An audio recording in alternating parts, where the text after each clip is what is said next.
Hi everyone. Welcome back to Aruna memories. అన్నంలో కన్నా, చపాతీలో కన్నా ఈజీగా, టేస్టీగా వంకాయ కర్రీని ఎలా ప్రిపేర్ చేయాలో చూద్దామండి. ఇది చాలా టేస్టీగా ఉంటుంది. తప్పకుండా అయితే ట్రై చేయండి.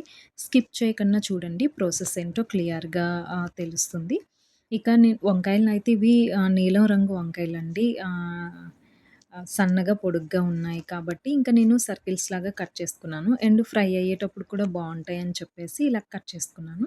వాటిని నీట్‌గా క్లీన్ చేసుకొని సాల్ట్ వాటర్‌లో అయితే వేసి పెట్టి ఉంచుకుందాము.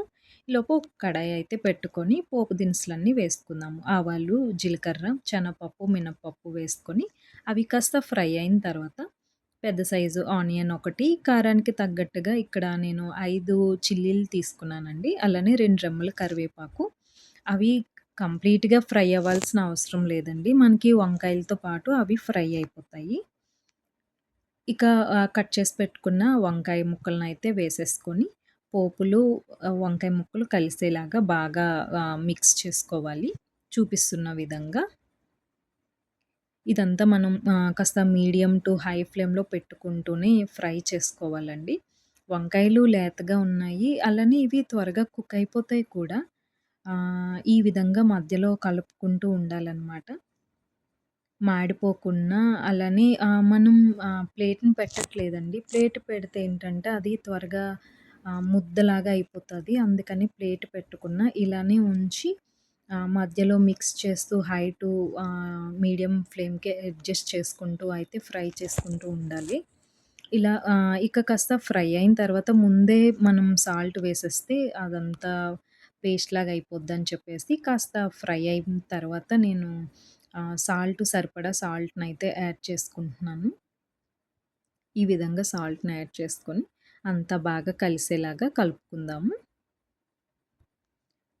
చూడండి ఆల్మోస్ట్ మనకైతే వంకాయలనేవి ఉడికిపోయాయి కదా! ఫ్రై అయ్యాయి. ఈ టైంలోనే మనం కావాలంటే కొంచెం ధనియాల పౌడర్ అది యాడ్ చేసుకొని మనం ఆపేయొచ్చు.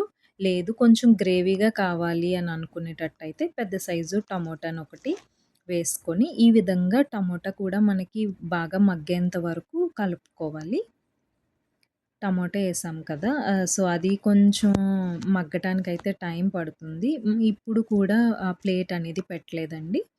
టమోటా ఏసాం కదా! దానికి తగ్గట్టుగా సాల్ట్‌నయితే యాడ్ చేసుకోవాలి. అలానే హాఫ్ స్పూన్ వరకు పసుపుని కూడా వేసుకొని అంతా బాగా కలుపుకోవాలండి. చూపిస్తున్న విధంగా వంకాయ అనేది విరిగిపోకుండా కొంచెం జాగ్రత్తగా అయితే కలుపుకుందాము.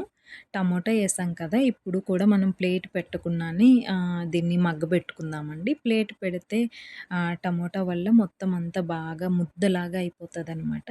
సో, అందుకని ఈ విధంగానే ఇలా మిక్స్ చేసుకుందాం స్లోగా. అలానే ఇంకా టమాటో కూడా మగ్గేంత వరకు వచ్చిందండి.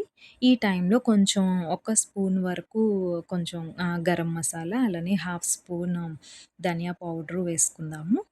వేసుకొని అంతా కాస్త ఫ్రై అయ్యేంత వరకు మిక్స్ చేసుకుందాము. అలానే మనం పచ్చిమిర్చి వేసాం కదా! ఇక కొంచెం కారప్పొడి హాఫ్ స్పూను, 1 స్పూన్ మన స్పైసీకి తగ్గట్టుగా కారప్పొడిని కూడా వేసుకొని, అది కాస్త ఫ్రై అయ్యేంత వరకు కలుపుకోవాలి. ఇదంతా మనకి హై టు మీడియం ఫ్లేమ్‌లోనే చేస్తామండి. ఈ విధంగా చేస్తే చాలా టేస్టీగా కూడా ఉంటుంది. ఇక ఆల్మోస్ట్ అది కారం కూడా మనకు ఫ్రై అయిపోయిందండి. కర్రీ కూడా తయారైపోయింది. లాస్ట్‌లో కొంచెం కొత్తిమీరని వేసుకుంటే మనకి వంకాయ కర్రీ టేస్టీగా అయితే తయారైపోయిందండి. తప్పకుండా అయితే ట్రై చేయండి. చాలా టేస్టీగా ఉంటుంది. మీకెలా వచ్చిందో కామెంట్ చేయండి. Thank you.